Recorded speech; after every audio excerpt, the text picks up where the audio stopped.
எல்லோருக்கும் வணக்கம். இன்னைக்கு நம்ம பார்க்கக்கூடிய சப்ஜெக்ட் 6G டெக்னாலஜி.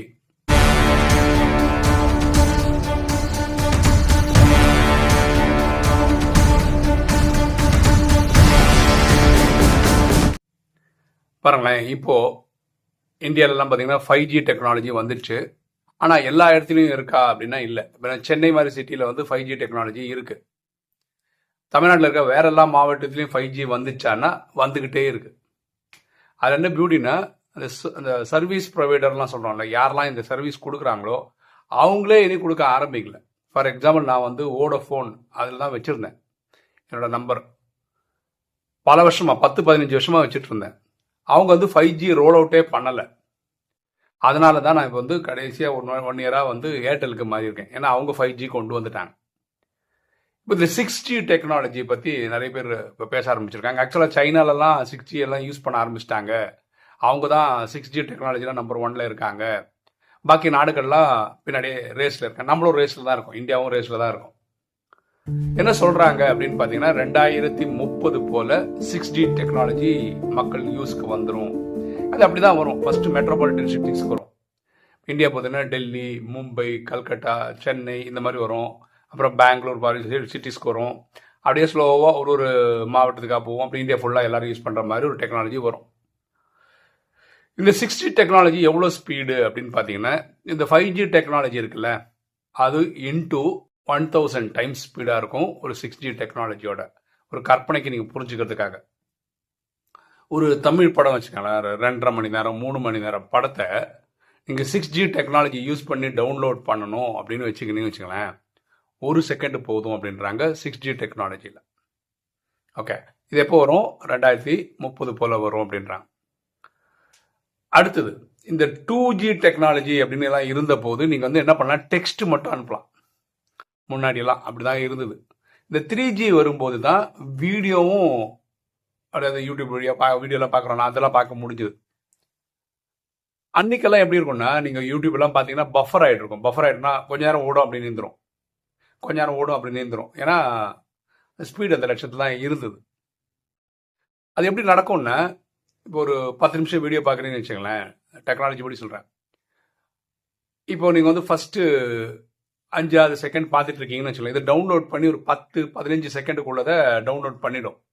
அப்போ நீங்கள் இதை 5-6 செகண்ட் பார்த்துட்டு இருக்கீங்கல்ல, அப்போ நீங்கள் ஸ்லோவாக 15 செகண்ட் வர்றதுக்குள்ள அடுத்த ஒரு 15க்காவது டவுன்லோட் பண்ணி, அப்போ வந்து ஓரளவுக்கு ஸ்ட்ரீமிங்காக பார்க்க முடிகிற மாதிரி, தங்கு தடை இல்லாமல் பார்க்குற மாதிரி கொண்டு வந்தாங்க. 3Gயோட 4G பெட்டராக இருந்தது, 4Gயோட 5G பெட்டராக இருக்குது. இப்போ இந்த பேசிக் கேள்வி வருது. என்ன கேள்வி வருதுன்னா, எதுக்கு இந்த மாதிரி டெக்னாலஜிலாம் வளர்த்துக்கிட்டே போகிறாங்க? 6G 7G அப்படின்னா ஏன் போயிட்டே இருக்காங்க? எல்லாம் ஃபாஸ்ட்னா யாருக்கு தான் இவ்வளோ ஃபாஸ்ட்டாக தேவை? இப்போ ஒரு படத்தை வந்து 1 செகண்டில் நீ டவுன்லோட் பண்ணி என்ன பண்ண போகிறீங்க? ஸ்லோவாக பார்த்தா என்ன அப்படின்னு நமக்கு தோணும். ஆக்சுவலாக இந்த டெக்னாலஜி எல்லாம் யாருக்காக கொண்டு வராங்கன்னா, மிலிட்ரிக்காக கொண்டு வராங்க. இது புரிஞ்சுக்கிறதுக்காக சொல்கிறேன் பாருங்க. இப்போ இந்த ஈராக் அமெரிக்கா அந்த போர் நடந்தது, கல்ஃப் வார்ன்னு சொல்லுவோம், குவைத்துக்காக. ஆக்சுவலாக குவைத்தை வந்து ஈராக் பிடிச்சாங்க, குவைத்தை காப்பாற்றுறதுக்காக அமெரிக்கா வந்தாங்க. ஓகேவா? அன்னைக்கு என்ன நடந்தது? இது 1992 நான் சொல்றது கரெக்டாக இருந்தேன். அப்போ தான் இந்த போர் நடந்தது. அப்போது வந்து ஈராக் வந்து ஸ்கட்டுன்னு ஒரு மிசைல் யூஸ் பண்ணாங்க. இந்த ஸ்கட்டுன்ற மிசைல் வந்து ரஷ்யாவோடது. ஓகேவா? அப்போது அந்த மிசைலை இவங்க ஏவிட்டாங்கன்னு வச்சுக்கோங்களேன். அவங்க எங்கே ஏவுவாங்க? குவைத்தில் இருக்கிற எண்ணெய் கிணறு மேலே ஏவுவாங்க. அதாவது அவங்களோட இம்பார்ட்டண்டான இடத்த. அப்போது இங்கே ஏவ போகிறாங்கன்னு வச்சுக்கலாம், இவங்க கூப்பிட்டு சொல்லலாம் போகிறதில்ல. இப்போ வருது பாரு, முடிஞ்சால் தடுத்துக்கோ அப்படிலாம் சொல்ல போகிறதில்ல. இது பக்கத்து நாடுன்றதுனால அதோட மிசைலோட ஸ்பீடை பொறுத்துக்கு 2000 கிலோமீட்டர், 5000 கிலோமீட்டர், 10,000 கிலோமீட்டர் ஸ்பீடில் போகக்கூடிய மிசைலாக இருந்தால் அப்படின்ற நேரத்துக்குள்ளே இங்கே வந்துடும். லெட் இமேஜின், நம்ம பேச்சுக்கு எக்ஸாம்பிள் எடுத்துவோமே, ஒரு 5 மினிட்ல இந்த இடத்துல வந்து இது காலி பண்ணிடும் அப்படின்னு வச்சுக்கோங்களேன். எவ்வளோ பெரிய டிஸ்ட்ரக்ஷன் ஆகும்னு நினச்சிக்கோங்க. அப்போ இதை தவிர்க்கணும் அப்படின்னா இவங்க வேற ஏதாவது அனுப்பணும். அப்போ அமெரிக்கா வந்து பேட்ரியாட் அப்படின்ற ஒரு மிசைல் யூஸ் பண்ணாங்க தடுக்கிறதுக்காக. அது வந்து 1992 மாடல். இந்த ஸ்கட்டுன்றது 1969 மாடல். அது ரஷ்யாது. இவங்களுக்கு வந்து அமெரிக்கா வந்து 1992 மாடல், அந்த வருஷத்தோட மாடல். அதாவது உலகத்தில் எங்கேயோ ஒரு இடத்துல ஒரு மிசைல் கிளம்புதுன்னு வச்சுக்கோங்களேன், அந்த தீ பிழம்பு வரும்ல. இப்போ ராக்கெட்லாம் விட்டா நான் எவ்வளோ தீ, அதை வந்து இவங்க சென்ஸ் பண்ணுவாங்க. அதுக்கப்புறம் இது எந்த வழியில் வருது, ட்ராஜெக்டரி எந்த பாத்தில் வருது அப்படின்னு கண்டுபிடிப்பாங்க.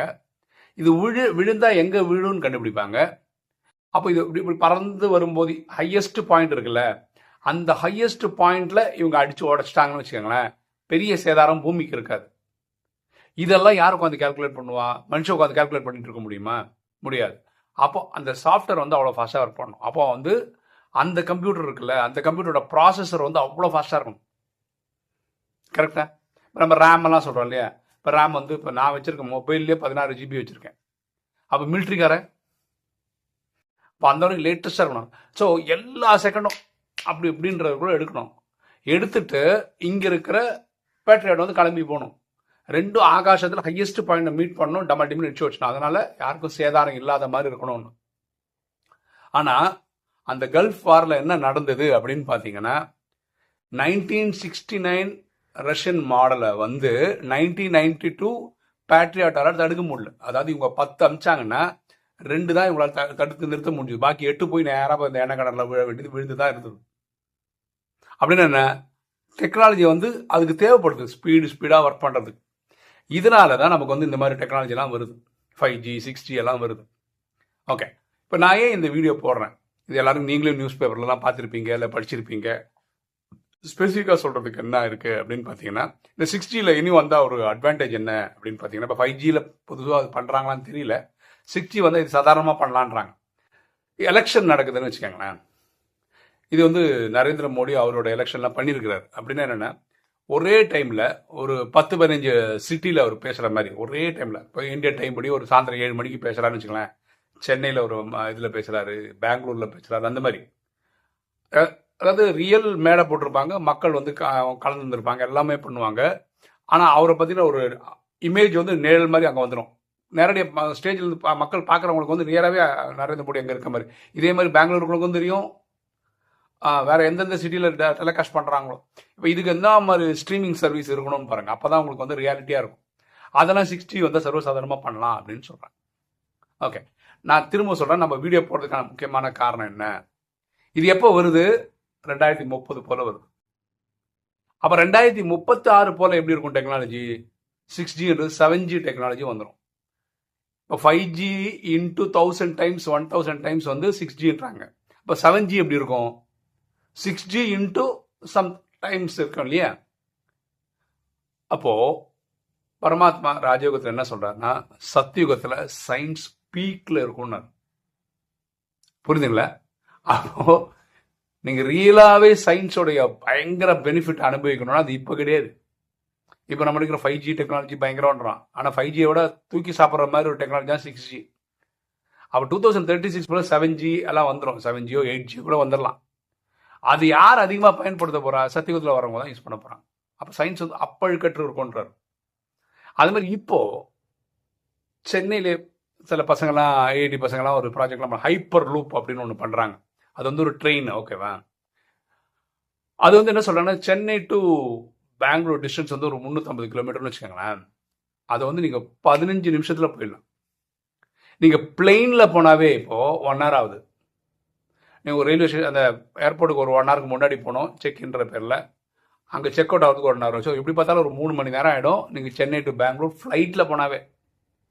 இந்த ஹைப்பர் லூப் அந்த ட்ரெயினில் வந்து மொத்தமே 15 நிமிஷம் தான். இப்போ நம்ம ட்ரெயினில் போகிறோம்னு வச்சுக்கோங்களேன், சாயந்தரம் 5 மணி ட்ரெயின்னா நீங்கள் 4:45 போனால் கூட போதும் இல்லை. அங்கே வந்து தனியாக செக்கப்லாம் கிடையாது, இல்லை உனக்கு செக் பண்ணி எல்லாம் பண்ணி அனுப்புறதெல்லாம் கிடையாது. இதில் போனீங்களா ஏறிங்களா, அது ஆனால் இதில் என்னென்னா 40 பேர் தான் போக முடியும் இப்போ இருக்கிற டிசைனுக்கு. அது வந்து ஒரு என்ன சொல்கிறது, ஒரு வேன் மாதிரி இருக்கும், ட்ரெயின் தான், அவ்வளோதான், 2 கம்பார்ட்மெண்ட் அவ்வளோதான் இருக்கிறது வாய்ப்பு இருக்குது. அது வந்து 40 பேர் வச்சுன்னு 15 மினிட்ஸில் பெங்களூர் போய்டும். அப்படின்னு என்ன, 1 hourக்கு 4 சர்வீஸ் ஓடலாம். ஒரு நாளுக்கு இன்ட்டு 4 போட்டுக்காங்க, அத்தனை ஹவர் இன்ட்டு 4 போட்டிங்கன்னா அத்தனை சர்வீஸ் பண்ணலாம், 1 way. அதே மாதிரி அங்கேருந்து வர்றதுக்கும் பண்ணி வைக்கலாம்.